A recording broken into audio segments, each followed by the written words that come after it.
Magandang araw sa ating lahat.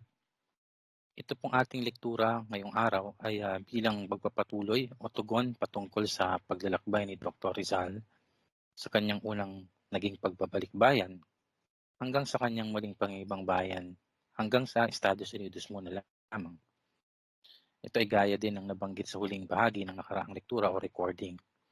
Gaya ng mga unang paalala, ang lekturang ito ay para lamang po sa mga officially enrolled sa klaseng ito. Bilang panimula, ito na tayo, ang unang slide. Tatalakayin natin ito slide by slide. Ang paglalayag ni Rizal pabalik sa Pilipinas sa unang pagkakataon. Ipinapakita dito sa slide na ito ang rutang dinaanan ng Vapor Gemna na muling nasakyan ni Rizal sa kanyang paglalayag sa kauna-unahang pagkakataon pagpabalik ng Pilipinas. Mula ito noong ika-3 ng Hulyo hanggang sa marating niyang Maynila noong ika-5 ng Agosto taong 1887. Dito sa mapa ay mapapansin na ang kulay pulang guhit o linya ay pagbibigay lamang ng idea kung saang direksyon ang tinahak o kung anong direksyon ang tinahak ng Vapor Gemna dahil malinaw na dito na hindi ito ang eksaktong lokasyon ng ilang mga lugar gaya ng Canal Suez or Suez Canal. At siyempre, posibleng dumaan sa disyerto ng Sahara ang nabanggit na vapor. Lakihan natin ng konti ang mapa para mas makita nyo ang ibig kong sabihin. So makikita ninyo na partikular sa Ehipto, tinawid nitong linyang ito ang Sahara Desert. Okay, so malayong malayo yan sa katotohanan dahil ang Vapor Gemna ay posibleng dadaan dyan gaya ng nabanggit. Okay, ito po ang larawan naman ng Vapor Gemna. Matatandaan nyo, ito rin ang barkong nasakyan ni Rizal nang una siyang makarating sa Europa. 1882 nang umalis siya sa Maynila, sakay ng Vapor Salvadora at nang madumaong ang Salvadora noong 1882 sa Singapore. Dito lumipat ng Vapor Gemna si Dr. Rizal at siyang naghatid at ito ang naghatid sa kanya sa Mersalia sa Pransya. Kung inyo pong natatandaan, itong bahaging ito ng slide na ito ay naipakita na nung nakaraang lektura o na doon bahagi ng recordings. Mayroong 4 na kadahilanan ang pagbabalik bayan ni Dr. Jose Rizal batay dito. Una, upang bigyang lunas ang karamdaman sa mata ng kanyang nanay na si Doña Chidora. Kalawa, alamin ang dahilan ng paghinto ng pakipagtalastasan o pakipagsulatan sa kanya ni Leonor Rivera bilang kanyang kasintahan. Ikatlo, alamin ang naging epekto ng kanyang Noli Me Tangere. Dahil ang Noli Me Tangere sa Pilipinas matapos itong makapasok dito sa atin. Ika-4, pumapaglingkuran ng kanyang mga kababayan. Ito naman ay may kaugnayan tungkol sa mga issue at hamon na kinaharap ng mga magsasaka sa hacienda, sa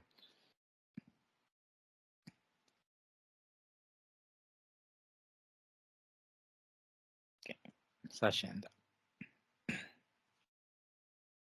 Ito pong larawan na ito ang nagpapakita kung gaano ka busy o kaabala ang Canal Suez noong 1869. Kung inyo pong matatandaan, naging bahagi ng o isa sa mga salik sa pag-usbong ng nasyonalismong Pilipino ang pagbubukas ng Canal Suez. Kung matatandaan nyo rin, nung sarado pa itong Canal Suez, umaabot ng 3 buwan ang biyahe mula Europa, partikular sa Spanya, papunta ng Maynila o sa Pilipinas. Iba ang rutang dinadaanan ng mga galyon ng mga panahon na yon. Ganoon din kung manggagaling ka ng Maynila at magtutungo ka ng Espanya, aabot din ito ng 3 buwan. Pero matapos itong buksan ng 1869, hindi bumilis yung mga barko, kundi umigsi yung ruta. Naglapit o pinaglapit ng Canal Suez ang Europa at ang bahaging dito ng Timog Silangan ng Asya. Kaya umigsi na lamang ito ng 30 hanggang 32 araw mula sa dating 90 araw o 3 buwan. Kasi mas mabilis na nakakarating yung mga balita mula sa Europa o yung mga pagbabago nakakarating dito sa atin. Gano'n din, mas mabilis din tayong nakakapag-react sa mga balita at mga pangyayari sa Europa na nakakaabot para sa atin o nakakaabot sa atin. Ito yung location ng Canal Suez, no, yung nasa kulay pula. Kanal kasi man-made waterway yan. At pinagdudugtong ng Canal Suez batay sa larawan ang dagat Mediteraneo at ang dagat na pula. Ang dagat Mediteraneo ang siyang hihiwalay sa kontinente ng Africa at kontinente ng Europa, samantalang ang dagat na pula o Red Sea ang siya namang naghihiwalay sa kontinente ng Africa at ng Asia, partikular yung Arabian Peninsula.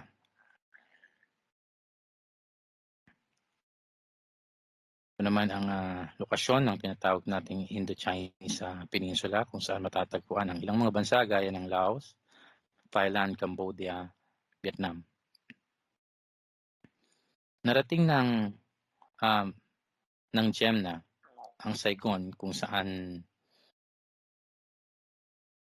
noong ika-30 ng Hulyo 1887 ay doon nagmula si Dr. Jose Rizal. Sumakay ng SS Haiponi at 5 araw nga itong naglayag upang marating niya naman ang Manila noong ika-5 ng Agosto 1887.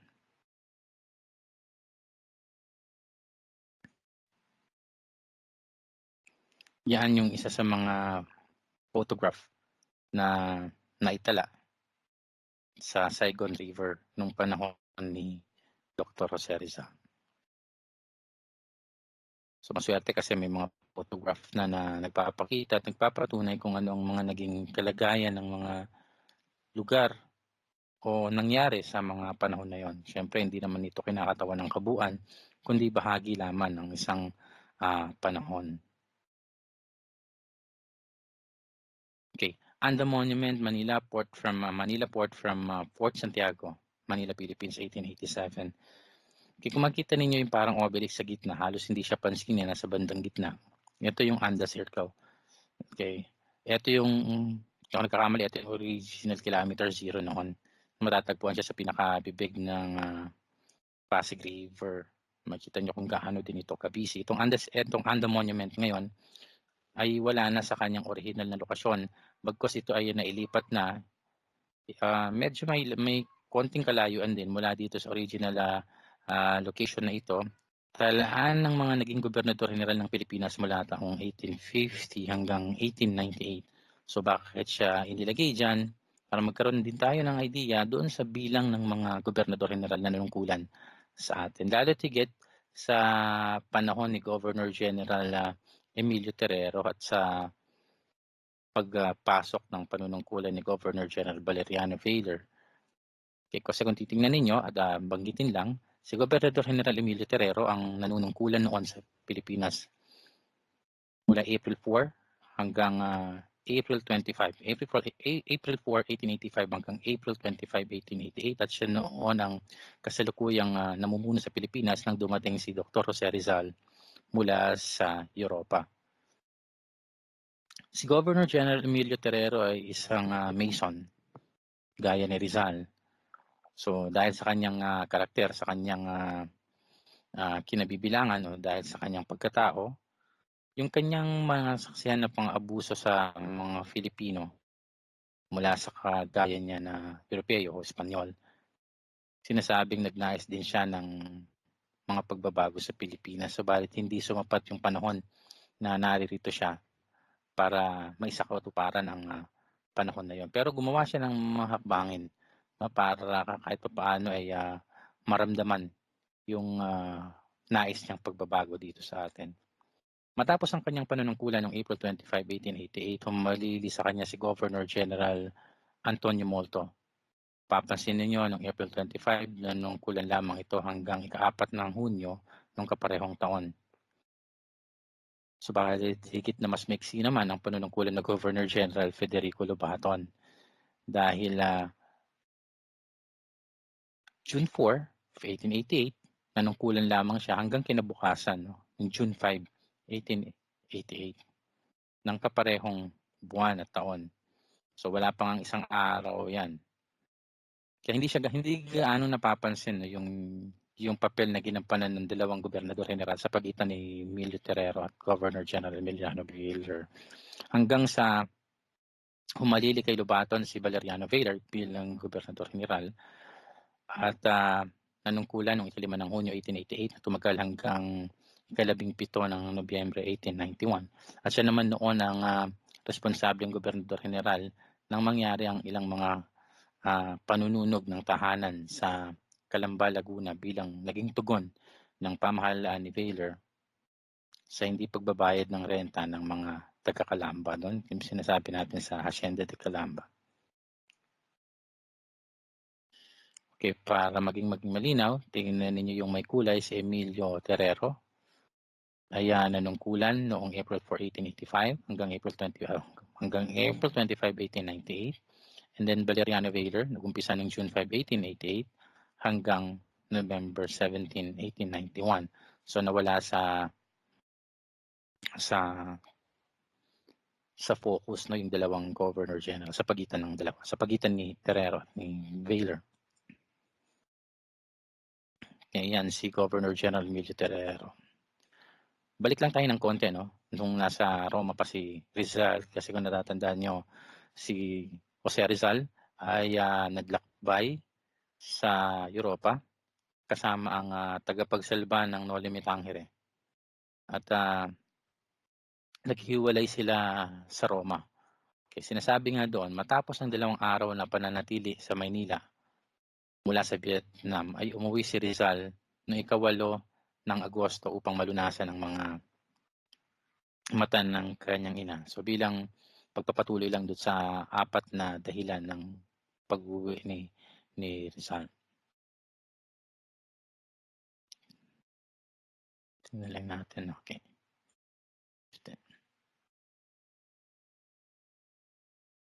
Kaya lang nung umuwi si Rizal sa Pilipinas, ang dahilan para gamutin yung mata ng nanay niya, hindi na isa katuparan yun eh. Kasi yung mata ng nanay niya, hindi pa hinog yung katarata. So mahirap pa at napakadelikado kung kakayo rin yung katarata sa mata ni Doña Chidora. Maaring makasama pa ito, imbis na makapagbigay ng lunas. Kaya hindi ito naisagawa ni Dr. Jose Rizal. Samantala sa pangalawang dahilan ng pagpunta niya rito, nais makausap si Leonor Rivera, hindi niya rin ito nagawa dahil ang kanyang kasintahan ay nandoon na sa Dagupan, Pangasinan. Habang nasa Calamba ng mga panahon na yon, nagpatayo siya ng gymnasium. Anong dahilan? Upang maisalin sa mga kababayan niya, partikular sa mga kabataan, yung kanyang mga natutunang palakasan o sports sa Europe. At mailayo ang mga ito sa bisyo gaya ng sabong at iba pang mga lugar o may iba pang mga sugal. Makikita niyo sa panahon ni Rizal, nababanggit na yung problema sa sabong. Isa pa sa ginawa ni Rizal habang nasa Calamba ng mga panahon na yon ay yung magpatayo ng klinika. Siya kasi bilang isang nagpa-practice na manggagamot, intensyon niya na mabigyan din ng lunas yung kanyang mga kababayang may sakit. Gaya halimbawa ng sakit sa mata tulad ni Doña Chidora. Naging tanyag si Rizal sa tawag na Dr. Iliman batay sa ilang mga aklat. Bakit Dr. Iliman? O kasi tayong mga Pinoy, mabilis at magaling tayong magbigay ng mga alias sa mga kaibigan, sa mga kakilala, etc. Nasasalamin din yan dito sa bahaging ito ng ating talakayan. Dr. Uliman, si Rizal galing sa Alemanya, hindi naman siya Aleman. Hindi naman siya isang Aleman. So hindi natin alam kung paano nila iniugnay ang Alemanya, ang Uliman kay Rizal. So kung ano man yon, siguro kung interesado kayo, pwede nyo itong saliksikin. Habang naroon sa Calamba, batay sa ilang mga aklat, ay ipinatawag siya ni Governor General Emilio Terrero sa Malacanang noong ikalawa ng Setyembre taong 1887. Ito ay may kaugnayan sa kanyang nobelang Noli Me Tangere. Kagaya ng binanggit, ang intensyon din ni Rizal bakit siya bumalik sa Pilipinas noong 1887 para malaman ano ba ang naging epekto ng nobelang Noli Me Tangere sa lipunang Pilipino. So gaya nga ng nabanggit, pinatawag siya ng Governor General sa Malacanang at hiningian siya ng kopya nito para mabasa ni Governor General Emilio Terrero kung meron nga ba talagang katotohanan yung kanyang mga naririnig o yung mga balitang umaabot sa kanya mula sa mga prayle na nagsusulong na ipatigil at ipagbawal ang pagbabasa ng Noli Me Tangere. Pero sa pagkakataon na yon, walang naibigay na kopya si Rizal. Ang sabi nga, pumunta siya sa mga kaibigan, sa mga kakilala, nahirapan siyang kumuha nito. Maging yung mga naging teacher niya sa Ateneo, hindi rin siya pinahiram ng Noli Me Tangere. Pero ang nakakapagtaka lang din doon, may binabanggit na nakapagbigay siya ng kopya kay Governor General Emilio Terrero mula sa isang kaibigan. Kapagtataka kasi hindi nabanggit, walang nakakaalam kung sino yung kaibigang pinanggalingan ng kopya ng Noli Me Tangere na pinubay ni Rizal para mabasa ni Governor General Emilio Terrero ang Noli Me Tangere. Okay. So isa-isahin natin itong mga to. Noli Me Tangere, ang kahulugan daw niyan ay huwag mo kong salingin, bilang bahagi daw ito ng papaliwanag ng isang tao daw pagka ang bahagi ng katawan niya ay may cancer, ang bahaging ito ng katawan ay napakasakit kapag nasagi o nasanggi. Sa ganun din, yung social cancer, yung cancer sa lipunan ng tinatalakay ni Rizal, kaya marami rin dito ang tinamaan, ang nasaktan. Dahil illegal ang pagpasok ng Noli Me Tangere sa Pilipinas, kinakailangan i-submit ito sa Permanent Board of Censors. Yan din kasing ginawa ng pamahalang Espanya noong mga panahon na yon para pigilan, hangga't maaari, mapabagal ang impact o ang epekto ng pagbubukas ng Pilipinas sa pandaigdigang kalakalan. Kasi ang Pilipinas ay binuksan sa pandaigdigang kalakalan noong 1834, no, matapos na sa mga lekturang binanggit, no, mga nauna matapos na lumaya ang Mexico sa kamay ng mga Spaniards. No, isang pagpapakita kasi at indication ng 19th century ay ang unti-unting pagbagsak at paghina ng kapangyarihan at impluwensya ng Espanya sa daigdig, o partikular sa kanyang mga nasasakupan. Nabanggit din kanina na pinatawag si Rizal sa Malacanang at para makausap si Governor Emilio Terrero. Alam niyo bang si Governor General Emilio Terrero mismo ang nagbigay ng personal bodyguard sa katauhan ni Teniente Jose Tabiel de Andrade kay Rizal, no, upang proteksyonan si Dr. Jose Rizal. Maswerte si Rizal, hindi ba? Sa kabila ng napakalaking kontrobersiya ng Noli Me Tangere, hindi siya hinuli ng Governor General o ng pamahalang Espanyol. Kasi gaya nga na nabanggit kanina, Mason si si Emilio Terrero, ay Mason din si Rizal. Kaya nga maswerte siya, pinapatawag siya sa Malacanang. Big time si Rizal, ano? Kasi pinapatawag siya sa Malacanang at yung mismong Governor General ang kanyang nakakausap. At habang binabasa ng Governor General, tinaaral ang Noli Me Tangere, nakabantay naman sa kanya si Jose Tabiel de Andrade. Sinasabi din dyan na si Kuya Pasiano niya, kung saan magpunta si Jose Rizal ay nakadistansya lang si Pasiano. Kasi nagdi-disguise si Pasiano dahil ang intensyon ni Pasiano ay bantayan din ang kanyang nakababatang kapatid na lalaki na si Jose. Dahil alam ni Pasiano kung gaano kahirap yung lagay ni Rizal sa dami ng mga nagtatangka sa buhay nito dahil nga sa naisulat na nobela, no, ang Noli Me Tangere. December 29, 1887, nang makarating ang ulat ng komisyon kay Governor General Emilio Terrero. So gaya ng binanggit, nais na ipagbawal, nais na pigilan upang hindi lumaganap ang kaisipan na dala ng Noli Me Tangere sa lipunang Pilipino. Pero may mapapansin kayo doon, the following day, ang ginawa ni Governor General Emilio Terrero, ipinag-utos niya na imbestigahan ang kalagayan ng mga magsasaka ng Calamba sa Laguna. Paano nakarating sa kanya yung issue ng mga kalagayan ng magsasaka sa Calamba? Through Rizal, dahil kay Rizal. Kasi pinapatawag niya sa Malacanang, nagkakausap sila eh. So nagkukwento ni Dr. Rizal kung ano ang nangyayari sa kanila sa Calamba, Laguna. At yun nga, no, yung mga kaakibat nito, yung kontrobersiya sa Hacienda de Calamba at naisinulat ni Rizal yung petition noong noong January 8, 1898. Yan kasi yung pang-apat na tugon niya sa kanyang layuning pagbabalik sa Pilipinas eh. Ang tulungan ang kanyang mga kababayan. Swerte siya at nakalalapit sa Governor General, nalalaman ng central government o ng pamahalaang Espanyol ang kanyang kalagayan o kalagayan ng kanyang mga kababayan sa Calamba, Laguna. Pero balikan natin yung presyo ng Noli Me Tangere batay dito sa talaan. Nung pumasok ang Noli Me Tangere sa Pilipinas, ang presyo niyan piso eh. Okay, mula sa piso, umabot ito ng 2 piso hanggang sa tumaas ang demand sa napakalimitadong supply ng Noli Me Tangere no economics. Umabot ang presyo ng Noli Me Tangere kinalaunan sa 50 pesos. Try to imagine kung ilang folds yan. 1 peso, naging 2 pesos, so 100 times kagad, 100%. Hanggang umabot ng 50 pesos makaraan ng ilang panahon. Ganon kataas ang naging presyo ng Noli. Kaya hindi na nakakinabang si Rizal no, sa bintahan ng Noli kung ganon nakataas ang naging presyo niyan. Kasi wala na sa kanyang kamayan.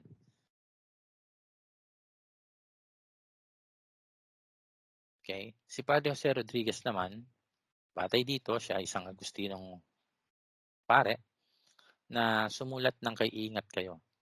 Dito sinabi niya na mang si Rizal, okay, marami pang mga bagay na sinabi siya laban kay Dr. Jose Rizal at lalong-lalo na nasabihin niyang sa kanyang polyeto na ang sino mang babasa ng Noli Me Tangere ay makagagawa ng kasalanang mortal. Na labis na kinatakutan ng maraming tao noon kaya iniwasan nila ang Noli Me Tangere. Maraming umiwas pero sa kabila noon, marami rin ang nagnais na makapagbasa nito. Yun yung proyektong sinulat ni Father Jose Rodriguez, yung kay ingat kayo. Pero sa husay ng mga kapanalig ni Rizal, gaya halimbawa ni Marcelo at siya del Pilar,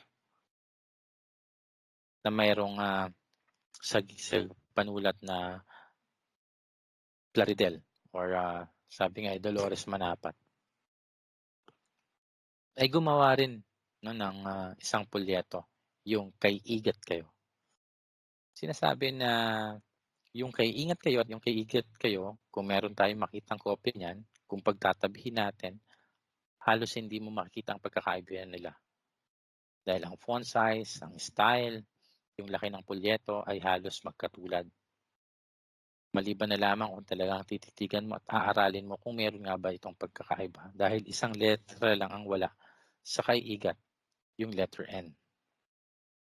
Katulong si Gregorio del Pilar na siyang nagpapakalat ng polyetong ito sa mga simbahan sa lalawigan ng Bulacan. So ganung paraan nila tinulungan ang na mapalaganap ang idea no ng isinusulong ni Rizal sa pamamagitan ng Noli Me Tangere.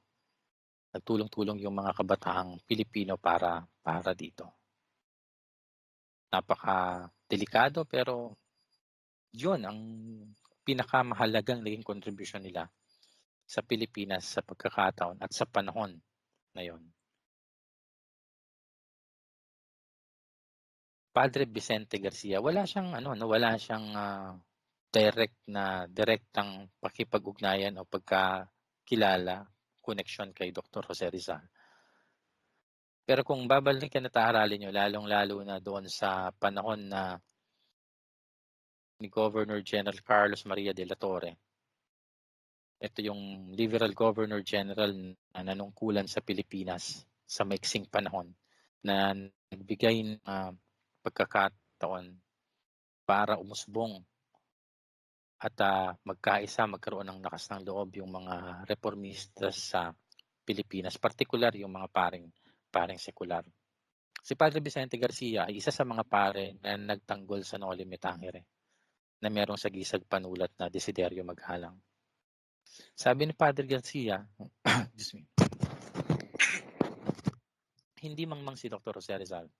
Hindi siya mangmang kasi si Rizal ay hinubog sa mga paaralan at pamantasang pinatatakbo ng mga Espanyol. Remember, Ateneo Municipal de Manila, Ateneo de Manila, sa University of Santo Tomas, sa Central University of Madrid. Kaya kung sasabihin mong mangmang si Rizal, sa pagkakataong ganun ang kanyang ipinapakita, ano yung pamantayan ng matalino sa panahon na yun? Sabi din ni Vicente ni Father Garcia, ang tinutukoy at binabangga ni Rizal ay hindi naman daw ang simbahan at lalo't higit hindi ang Espanya. Kung binabangga niya rito ay yung mga tiwali o busadong mga pare. Kaya doon naiyak si Rizal nung malaman niya na may paring nagtatanggol, may mga ilang paring nagtatanggol sa Noli Me Tangere kasi hindi niya inaasahan yun.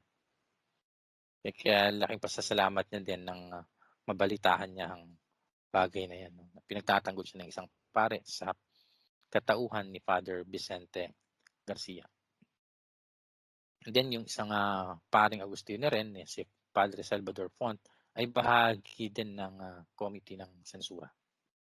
Okay, Malacanang, pinatawag ulit si Jose Rizal sa Malacanang, na Governor General Carlos Maria de Carlos, si Governor General Emilio Terrero, para pag-usapan ang mga mahalagang bagay, partikular sa seguridad, security ni Dr. Jose Rizal, batay na rin sa mga natatanggap niyang mga balita kaugnay dito.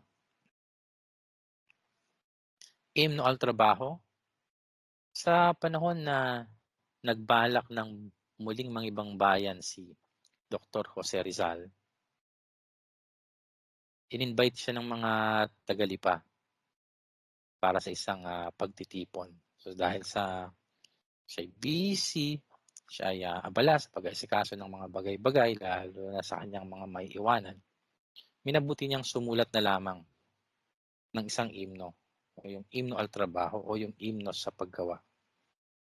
Ito ay bilang kontribusyon ni Rizal at pagbibigay pagpapahalaga at pagkilala sa mga kasipagang ipinakita ng mga tagalipa, partikular lalo yung mga mananana magtatanim ng o magsasaka ng kape, na isa sa mga naging dahilan kung bakit yumaman, umunlad ang lipa hanggang sa ito ay maitampok at maitanghal bilang pangunahing lungsod ng lalawigan ng Batangas. At kung hindi ako nagkakamali, ang himno al Trabajo, kung sino man sa inyo ang mga tagalipa, maaaring nadidinig nyo ito sa celebration, kasabay ng celebration, yung founding anniversary ng Lipa as a city ng Batangas. So hindi siya nakapunta dun sa Lipa, ito ang kanyang naging contribution at tugon sa imbitasyong ipinabot sa kanya mula sa mga taga Lipa Batangas upang magtungo sana doon. Okay, muling pangingibang bayan. Okay, tingnan natin. So, ang muling pangingibang bayan ni Dr. Jose Rizal. Umalis muli si Rizal sa Pilipinas noong February 3, 1888. Una, siya ay ginugulo ng mga kalaban dahil na rin sa sigalot sa Hacienda de Calamba. So gaya ng binanggit sa inyo. Okay? Yan yung contribution ni Rizal. Yan yung pang-apat na layunin niya bakit siya babalik sa Pilipinas. Kasi bago pa siya tuluyang bumalik, may mga balita na siyang natatanggap sa kalagayan ng mga magsasaka sa Hacienda sa Calamba. Hindi mapapalagay ang loob ng kanyang pamilya sa Calamba kung siya mananatili doon. Kung matatandaan ninyo, ang mga magulang ni Rizal, Doña Teodora and si Don Francisco, noong 1882, hindi nagpaalam si Rizal, di ba? Nung lisanin niyang Pilipinas. At sabi nga nung nakaraan ay inako ni Pasiano na siya na lamang mismo ang magpapaliwanag sa kanilang mga magulang kung bakit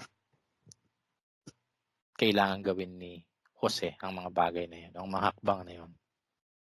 Pero sa pagkakataon na ito noong 1888,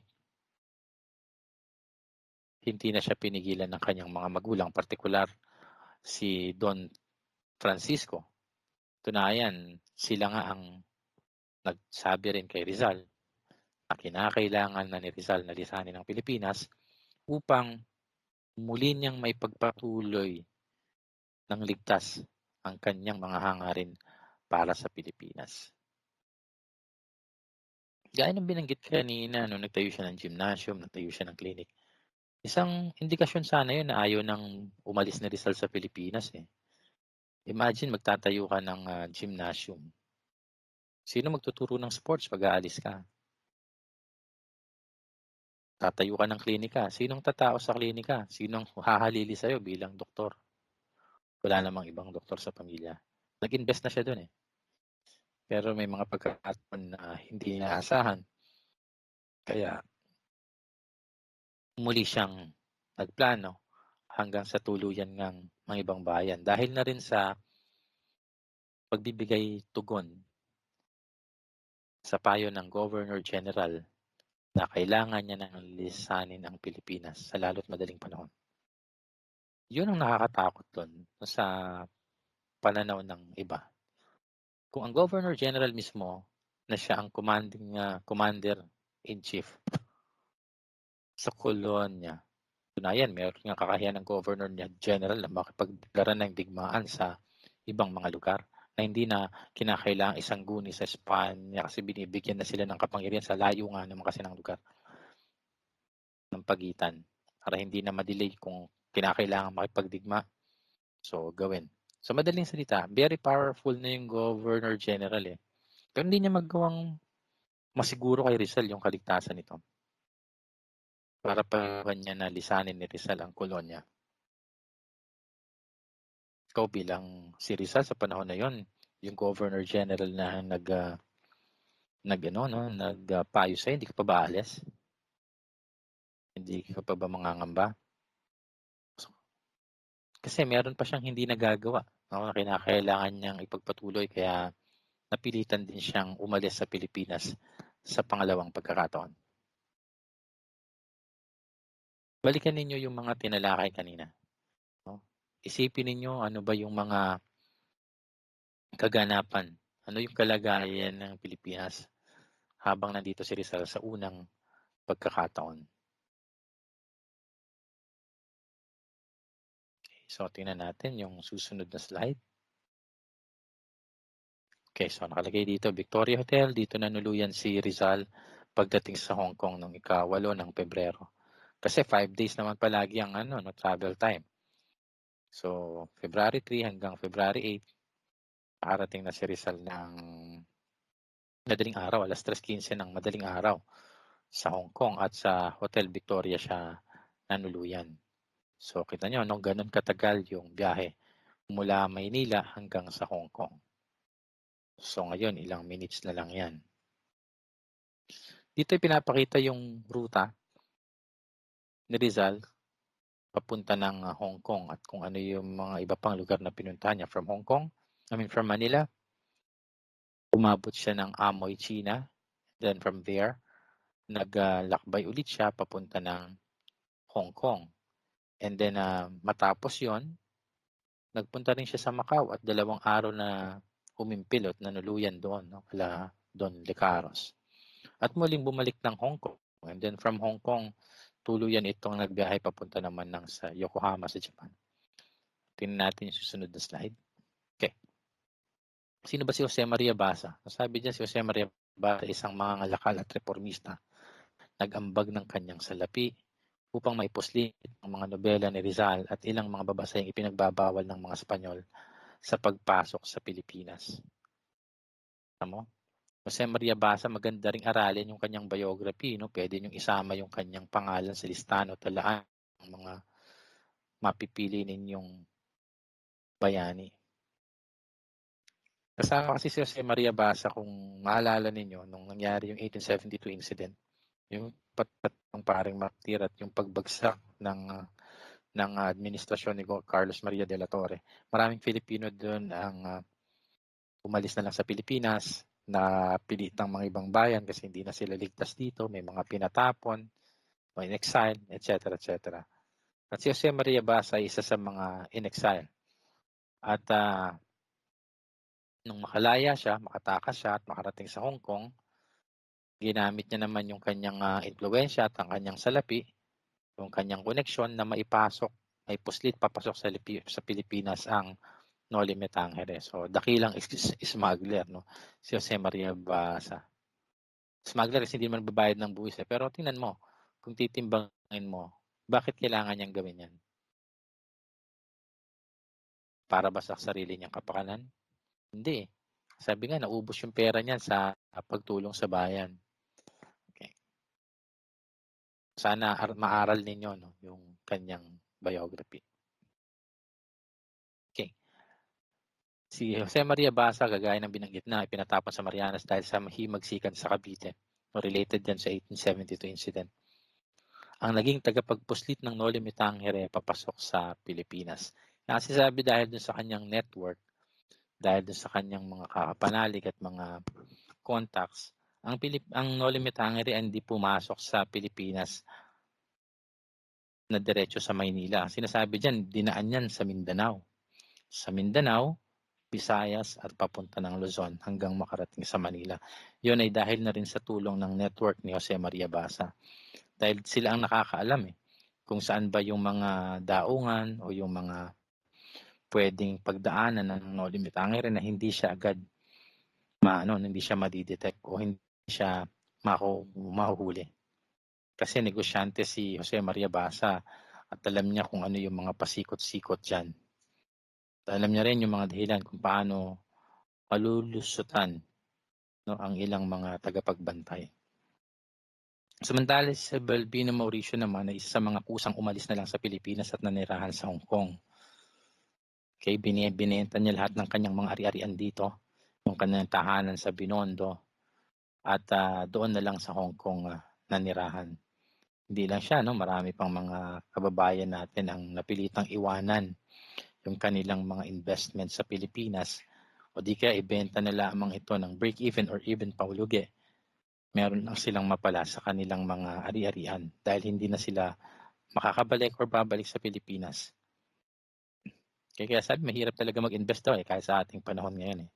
Minsan yung mga properties, investment mo, yan pa yung magiging dahilan para hindi ka maglakbay o matali ka sa isang lugar.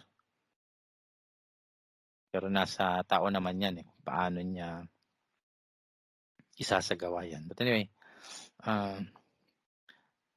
hayaan na lang natin sila doon. Si Jose Sainz de Miranda, ito naman yung kalihim ni Emilio Terrero, ni Governor General Emilio Terrero. Nang umalis si Rizal at nagtungo ng Hong Kong, ito naman yung nagmamanman kay Jose Rizal. Hindi natin alam kung anong rason, malalim na rason bakit kinakailangan niyang manmanan si Dr. Jose Rizal. Katunayan, nakita pa sila, nakita pa ni Rizal yan nung magpunta siya ng Macau. Batay dun sa mga tala na naisulat ni Rizal. Sa Hong Kong, natuklasan ni Rizal ang maraming mga bagay. Meron siyang nalaman na 1,000 mga bahay paupahan ang pagmamay-ari ng mga praile na nasa Hong Kong, ng mga paring Dominikano, na siya ring nagpapatakbo at nagmamay-ari noon ng lupang sinasaka nila, yung sa hacienda sa Calamba. Nalaman din niya na yung mga Dominikano sa panahon na yun ay mayroong investment or kasosyo ang mga ito sa lahat ng mga bangko na naroon sa Hong Kong. Big time, Then, nung nasa Hong Kong siya, ito pa, sinasabi na naranasan ni Rizal, na-observe ni Rizal kung paano magdiwang ng bagong taon ng mga Inchik o mga Chino tuwing buwan ng Pebrero. February 1, itong nakarang mga araw lang. So, tayo ngayon? February 4. Oo nga't hindi ganun kasing garbo dahil may pandemya pa tayo. Okay. Pero magarbo pa rin kasi kung saan man kayong lugar dito, kung malapit kayo sa Binondo, yung mga Chinese communities, makikita nyo na ang lalakas pa rin ng kanilang mga fireworks na ginamit. Kasi nga, bahagi din yan ng kanilang kultura. Katunayan, Do'n tayo kung sila ang naka-impluwensya sa atin niyan at tuwing bagong taon kinakailangan nating itaboy ang malas sa pamamagitan ng pagpaputok. Gano'n din ang paghahanda ng halos sobra-sobrang mga pagkain sa ating mga hapagkainan. Yung, Chinese laureate 'yan yung, na-observe din ni Rizal habang siya ay nasa Hong Kong. Kasi hindi niya lang naman isang beses naranasan 'yan, eh. May pagkakataon na makakarating ulit siya ng Hong Kong at, mapagkukumpara niya yung kanyang mga karanasan sa iba't ibang mga panahon na narating niya ang Hong Kong. Sinasabi rin dito na sumaglit siya sa Macau ng 2 araw gaya ng nabanggit, kasama niya si Jose Maria Basa at nanaluyan sa bahay ni Don Juan Francisco Lecaros. Isang, kababayang mahilig at nag-aalaga ng mga iba't ibang halaman, so plantitos, plantito 'to at, bulaklak mula sa Pilipinas. Naroroon si Rizal para pagmasdan ang lipunan sa Macau at, magmasid-masid kung ano yung mga bagay-bagay na posibleng makatulong sa kanya, mga hangarin para sa Pilipinas. And then muling bumalik sa Hong Kong noong February 22 si Jose Rizal. I mean not, February 22 yung pag-alis niya sa Hong Kong, papunta ng Yokohama sa Japan. Yan yung, larawan o sketch ni Jose Zaines de Baranda, sinasabing kalihim ni Governor General Emilio Terrero. Ito naman yung larawan ng Hotel Victoria o Victoria Hotel. Papansin niyo si Rizal pagka manunuluyan siya, lalo na sa panahon na paglalakbay, hindi siya tumutuloy, hindi siya nanunuluyan at hindi siya tumitira sa mga maliliit na mga bahay paupahan. Siya tumitira talaga sa mga hotel. Kasi nga ang liit ng tingin ang liit ng tingin sa atin ng mga Spaniards, eh. So anong ginawa niya ron, pinakita niya na kung at maliit ang mga tingin niyo sa'min, eto naman yung mga kaya naming gawin. Kaya naming, maglakbay first class, sumakay sa mga first class na kabina ng mga barko, mga bapor, at kaya din naming tumuloy sa mga pinakamamahaling mga hotel saan man kami naroroon. So parang eto yung pang-asar na ginagawa niya sa mga Spaniards. Pero tingnan lang natin, may pera ba talaga si Rizal nung umalis sa Pilipinas noong 1888? Pinaniniwalaan na kumita si Rizal sa Pilipinas kahit na papaano, ilang buwan siyang naririto,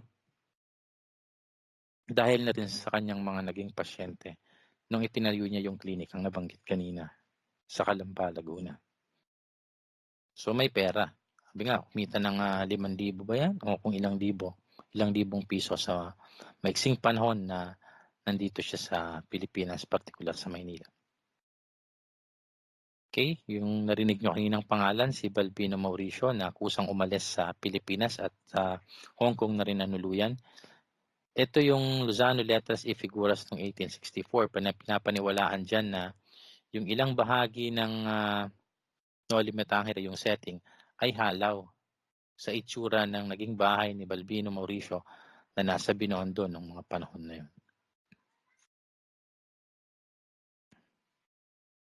Okay, hanggang sa tuluyan siyang mag-ibang bayan. Yan yung sasakyang pandagat, yung Kyukyang o yung barkong sinakyan ni Rizal patungo ng Macau noong February 18, 1888. At nakita niya dito si Jose Zaines de Baranda gaya ng binanggit. Nakita niya na yan sa Hong Kong. Pagpunta niya sa Macau, nandun ulit. Hindi natin alam kung coincident lang ba talaga yan o talagang sinusundan siya nito. No? Malaman ninyo yan sa iba pang mga aklat na maaaring mabasa o binasa nyo na. Nabasa nyo na.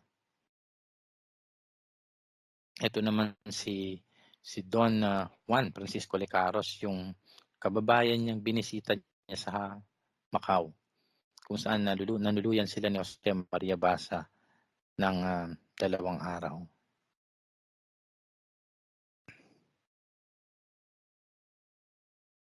Sana nakakasunod kayo. Nabanggit na ito kanina, no, yung mga naging karanasan ni Rizal habang nasa Hong Kong noong 1888. Yan, maingay na pagdiriwang ng bagong taon, February 11 to 13. So, ganun kahaba yung kanilang pagdiriwang. Ang masaganang pikik, kung saan ang mga pananim ay panauhin, ay inahainan ng labis na pagkain. So, yung laureate nga, sobra-sobra. Pagiging masagana. Then yung pangalawa, nalaman niya na ang mga Dominikano ang pinakamayamang ordeng pangrelihiyon sa Hong Kong. Dahil sa pag-aari nila ng maraming mga bahay paupahan at malaking halaga ng salapi na nakadeposito sa mga bangko na tumutubo rin ng malaking interest doon sa Hong Kong. Ito yung itsura ng RMS Oceanic. Nilisan ni Rizal ang Hong Kong sakay ng barkong Oceanic sa pag-aari ng mga Amerikano patungo sa bansang Hapon. Yan yung ruta bilang pagpapatuloy. Kanina nasa Macau at Hong Kong tayo. Ngayon naman mula din sa Macau, Hong Kong, hanggang sa makarating siya sa Yokohama hanggang muling makapagbiyahe sa Tokyo, Japan.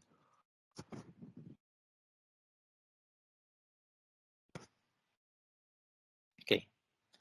Habang nasa Japan, February 28, 1888, dumating si Rizal doon sa Yokohama at tumigil sa Grand Hotel.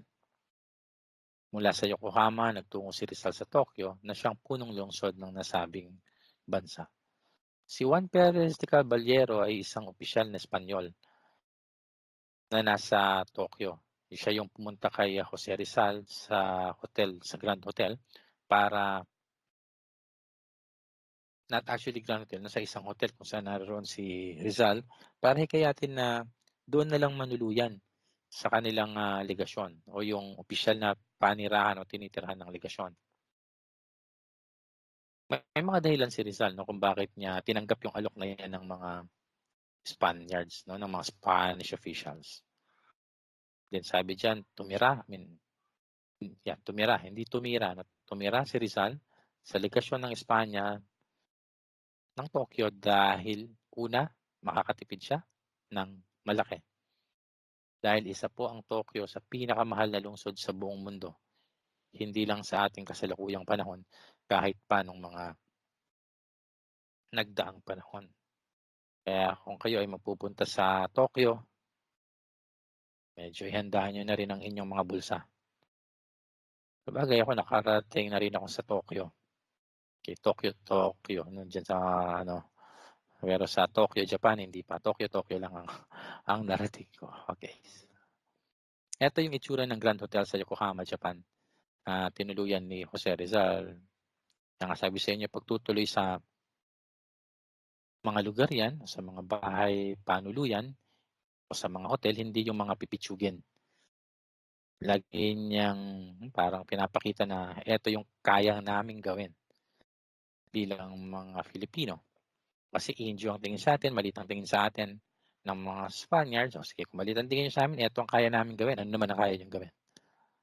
So kaya nga sabi, kung hindi man magawang lampasan ni Rizal yung mga Spaniards, kahit papaano mapantayan man lang.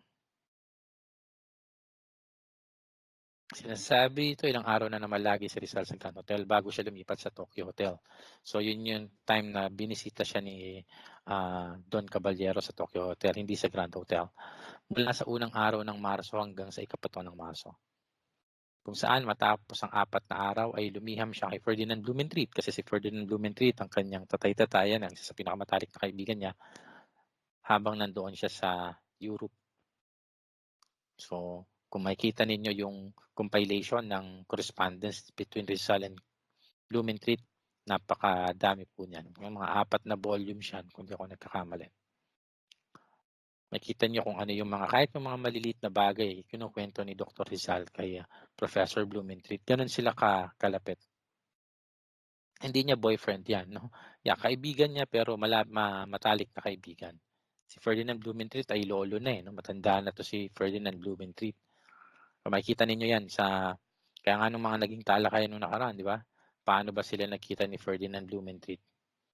anong advice sa kanya ng kanyang mga kaibigan nung tinatangka niyang sorpresahin si Blumentritt. Kanya sabi ng mga kaibigan, wag.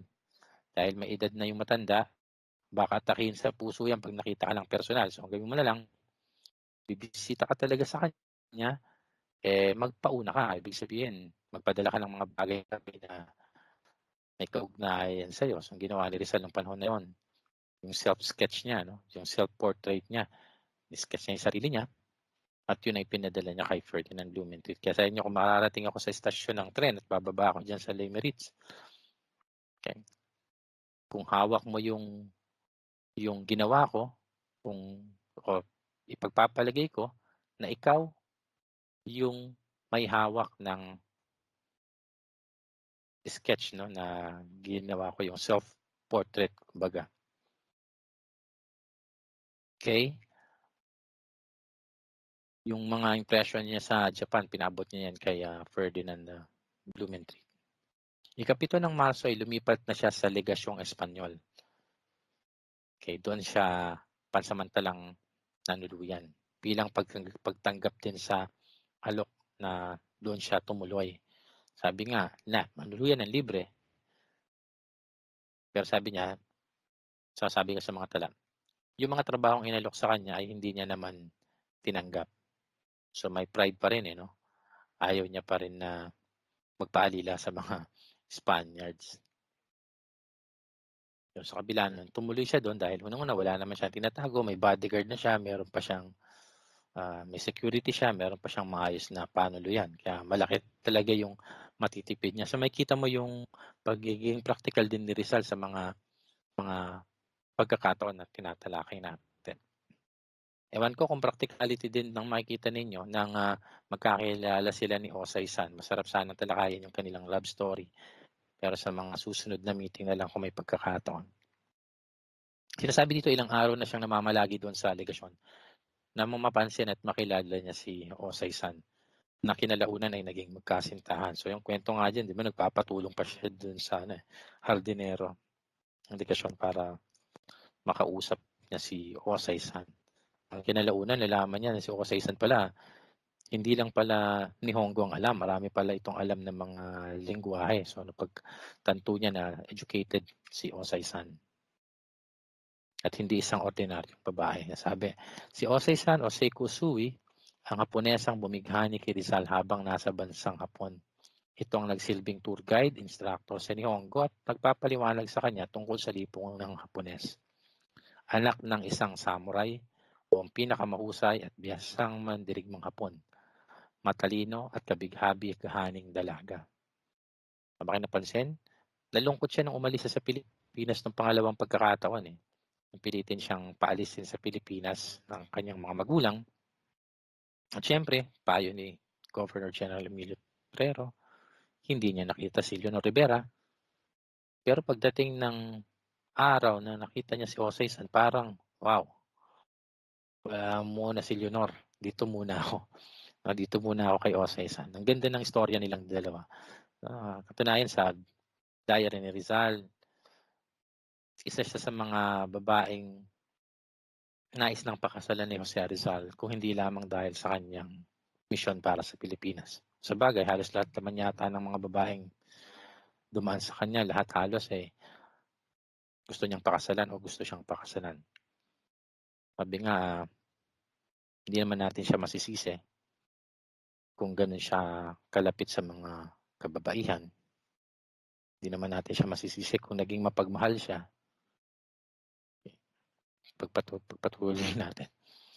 Ito naman si Tetsuya Suehiro, isang politikong Hapon, nobilista at isa ring mamamahayag dun sa Japan.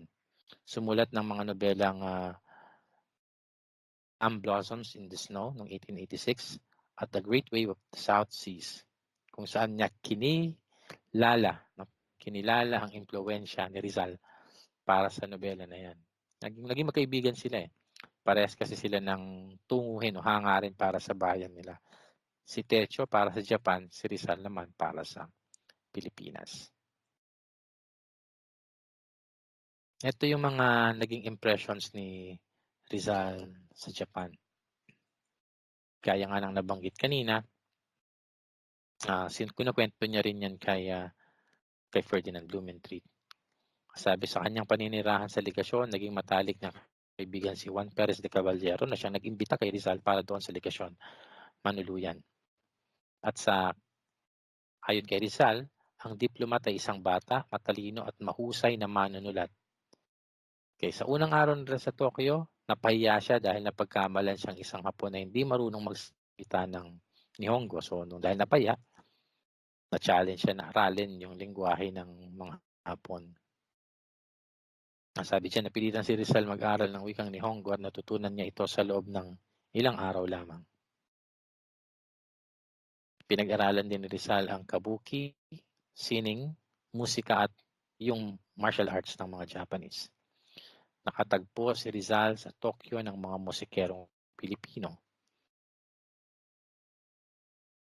Paano yun? Kasi minsan namamasyal sila ni Osei-san eh. Nakikinig sila ng mga tumutugtog, yan ang mga musikero sa isang plaza o sa isang parke. Nung matapos yung mga performance ng mga musicians, nagtataka si Rizal, nagtaka at nagulat si Rizal matapos magsalita ng Tagalog yung mga musicians. So, talagang sinasabi na hinahangaan ng mga Japanese at nirerespeto ng mga Japanese yung ating mga artist na nandoon sa Japan sa panahon na yun. So, sa panahon pa lang ni Rizal, meron na talagang mga kababayan tayong nagtutungo doon para mag-perform. Impression din ni Rizal ng Hapon ay kagandahan ng Hapon, yung bansa mismo, yung kalinisan, pagiging magalang. No? Sinabi nga, mas mababa yung pagbow nila sa'yo. Yun yung pagpapakita ng higit na paggalang nila sa'yo. Ang kasipagan ng mga Japanese, yung mga magagandang kasuotan at kasimplihan ng mga Haponesa. Kakaunti ang mga magnanakaw sa Tokyo. Kung meron mang magnanakaw, konti lang. Halos walang pulubi ang makikita sa lansangan. Kasi may mga bagay na naiwanan si Rizal sa mga lugar pero nung balikan niya, nandun pa rin eh. Dito sa Pilipinas, ano naman yung makaranasan nyo sa mga ganyang sitwasyon?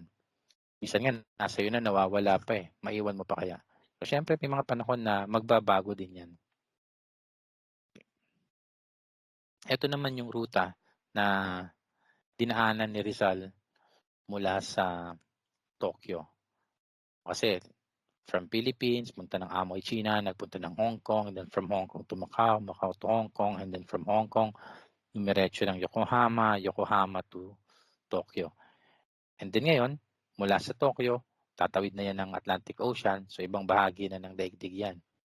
Kasi natawid niya na yung Indian Ocean kanina, narating niya na yung Mediterranean Sea.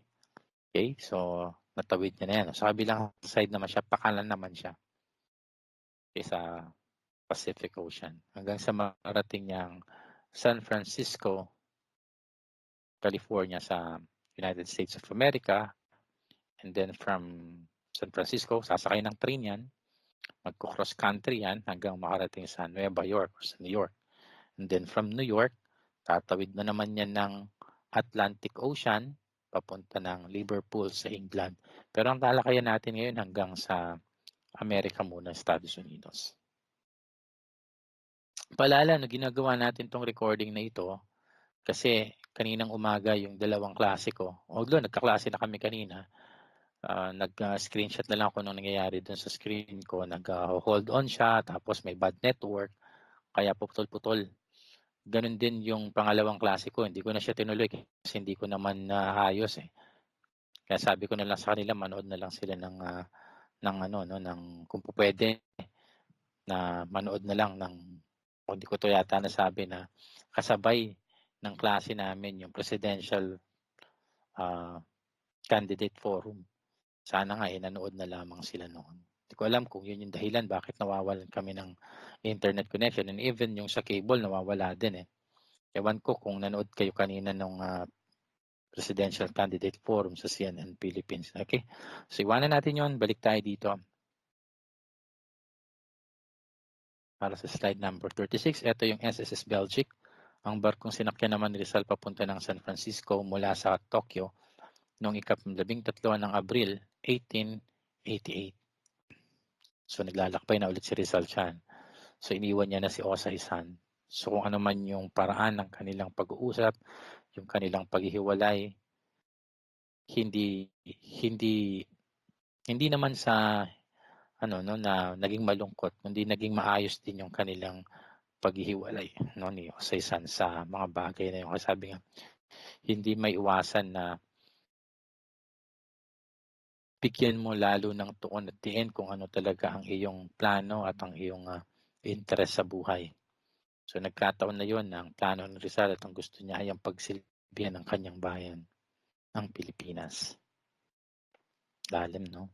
Sige, diretso tayo. April 28, 1888, sa Estados Unidos na dumaong na yung Belgic sa San Francisco. Sinasabi doon, hindi pinayagan ng ang mga pasahero na makababa sa barko at sila ay quinarantin dahil sa takot ng mga Amerikano na ang mga ito ay mayroong sakit na cholera o dalang cholera. Nakalis si Rizal at ang mga biyahero mula sa primeryang klaseng kabina mula sa quarantine pagkatapos ng isang linggo. Quarantine din, di ba? Tayo, February 1, nung nakaraang araw lang. Nag-alert level 2 tayo, medyo lumuwag. Okay? Katunayan makikita nyo, nung ngayong araw, celebration din ng kahapon ng Battle of Manila. Ngayon ay February 4, Filipino-American War. And then, ang daming mga schedule ang nasira. Ang daming mga schedules ang nagpabago-bago. Para sa akin, ngayong araw na to ang gulo ng schedule ko eh. No, lahat tinamaan. Kaya ito ay inihanda ko na lang din para sa dalawang klaseng hindi ako nakapagtalakay kaninang umaga doon sa dalawang klaseng naghihintay pa sa akin para sa araw na ito, ngayong February 4, 2022. Okay, so balik tayo rito dito sa slide. Ang mga Japanese napakalinis nitong mga to eh. Kaya bago umalis ang Belgic sa Tokyo, sigurado malinis yan. Hindi nila pinapaalis yan ng hindi talaga malinis ang mga barko. Kaya napaka-imposible na meron silang dalang cholera pagdating ng San Francisco. Kaya yun ang pinagtataka ni Rizal eh. Kung talagang merong cholera, bakit yung mga may kulay ang balat hindi pinababa? Pero yung mga white skin o yung mga Americans na kasabay nila, pinababa. Ibig sabihin ba nun may immune? O hindi nila tinatabla ng cholera yung mga puti? Bakit nila kinatatakutan sa kabilang banda? Okay? So kaya sabi ni Rizal, mukhang may problema eh. No? Mukhang merong hindi maganda sa karanasan nila na yon. Kasi kung sabi ko, talagang may quarantine yan, nakalabas na sila. I mean, hindi may quarantine talaga yan, dapat walang makakalabas sa kanila. Wag lang talagang tatakas, wag lang talaga magpapamasahe kasi baka mamaya meron dalang cholera, magkakaroon talaga tayo ng malaking problema dyan. Okay, so tuloy tayo. Ito yung Palace Hotel sa San Francisco. Yan ang itsura niyan. Yung Palace Hotel na tinuluyan ni Rizal nung May 4 hanggang May 6, 1888. Ito ang isa sa pinakabago, pinakamahal at pinakamalaking hotel sa San Francisco nung panahon na yan. Kaya lang nawasak yan dahil nagkaroon ng San Francisco earthquake. Hindi ako nagkamali 1912 or 1914 yan. And then nagkaroon na lang ng reconstruction. Yung itsura ng Palace Hotel sa ating panahon ngayon ay hindi na siyang original noon na Palace Hotel nung time ni Rizal. Yan yung Palace Hotel sa San Francisco at bigyan ako ng pagkakataon na bisitahin yan noong madaanan lang noong 2016 matapos akong umattend ng global reunion para sa graduate ng PCC o PUP na ginawa noon sa Las Vegas, Nevada. Kasama ko yung misis ko na nagpunta kasi graduate din siya ng PUP. So yung hawak kong libro Binigay sa akin yan nung store manager, yung souvenir shop dyan sa Palace Hotel. 2 kopya yung binigay niya sa akin. Kasi pangalawa pa lang daw ako sa mga Filipino na na-encounter niya na nagtanong sa kaugnayan ni Rizal doon sa kanyang hotel na pinagsisilbihan. Kaya lang makikita ninyo sa libro na yan na hawak ko, yung Palace Hotel, The Palace Hotel. Hindi mo makikita yung pangalan ni Rizal. Pero yung mga pangalan ng mga hari, reyna, iba't ibang mga delikadong tumuloy dyan, nasa likod niyan. Sabi ko nga, siguro ito yung mga tumuloy nung hindi pa nagkaroon ng earthquake. Kasi Rizal nagpunta dyan nung unang bahagi pa lang, bago pa lang yung hotel. So ito yung pinaka-marker niyan. Dr. Jose P. Rizal. Yung P ay hindi middle initial yan ay second name ni Rizal. Dr. Jose Protasio Rizal. So hindi yan middle name, second name niya yan. Ito naman yung mga lugar na binisita ni Rizal o nadaanan ni Rizal nung nag-cross country siya from San Francisco sa California papunta ng New York sa kabilang side, sa Atlantic side, sa Pacific side. Yeah, Atlantic side. Kasi si Rizal nasa Pacific side siya, so pupunta siya ng Atlantic side. So nung matapos siyang magstay sa Palace Hotel May 6, yan na siya. Lumulan na siya ng sasakyang pandagat at nagtungo sa Oakland upang doon sumakay ng tren patungo naman ng New York. Ito yung mga lugar na napuntahan niya: Reno, Nevada, Utah, Colorado, Nebraska, Chicago. Yung mga lugar na nakita niya. Hanggang sa manuluyan siya sa Fifth Avenue Hotel noong May 13 hanggang 16, 1888.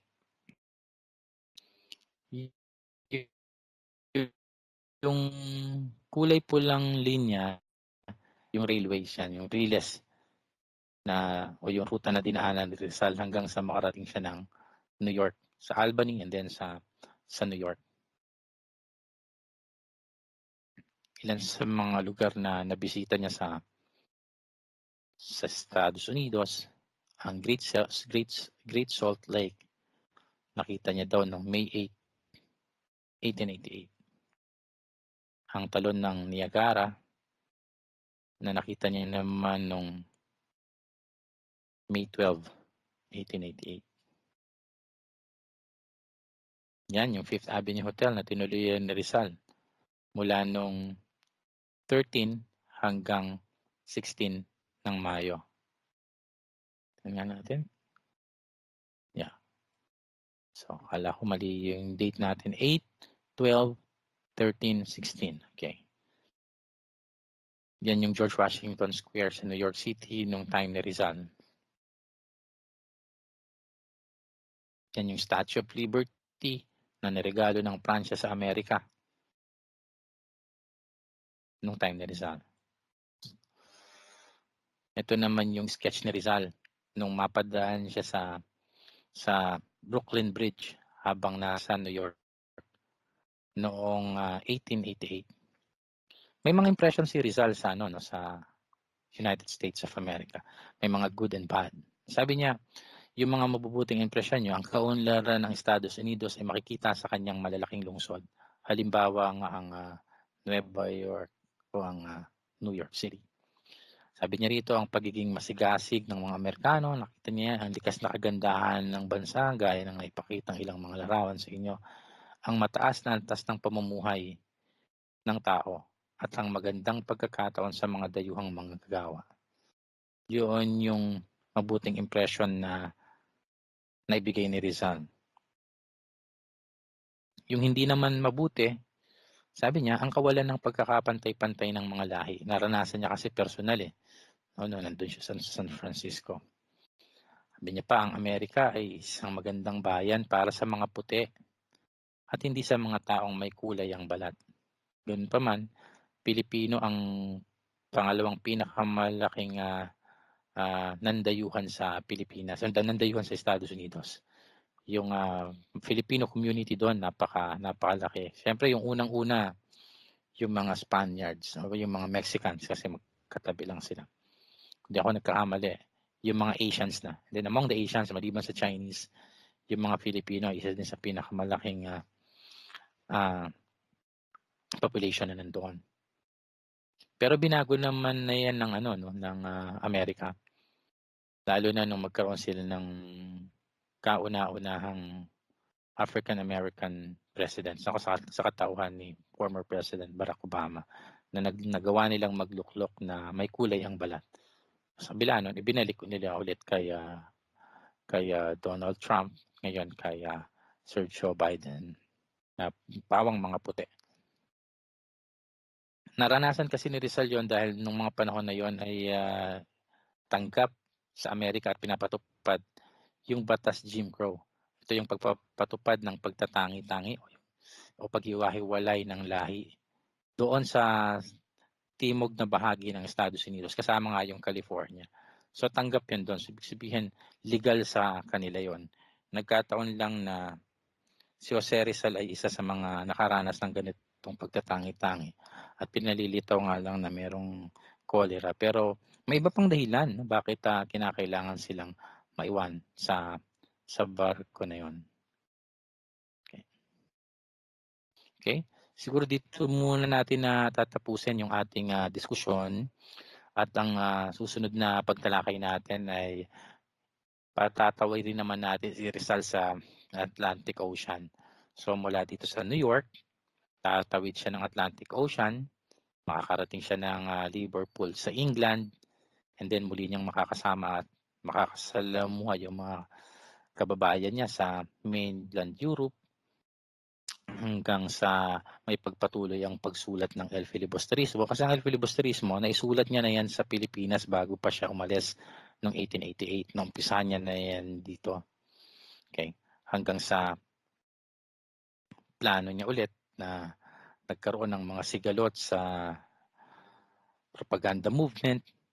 Nagkaroon ng bangayan ng ilang mga miyembro nito at tuloy ang magdesisyon si Rizal na bumalik sa Pilipinas noong 1892 at ipatapon sa dapitan. So may mga ilang meetings pa tayong natitiranan. Okay? Kung meron kayong katanungan, pwede ninyong i-chat lang yan sa akin. Alam niyo naman kung paano yan. Mag-post kayo dun sa FB group natin. At ganoon na lang yung sistemang gawin na. So maraming salamat sa inyo. Ingat kayong lahat. And God bless you all, guys. Thank you so much.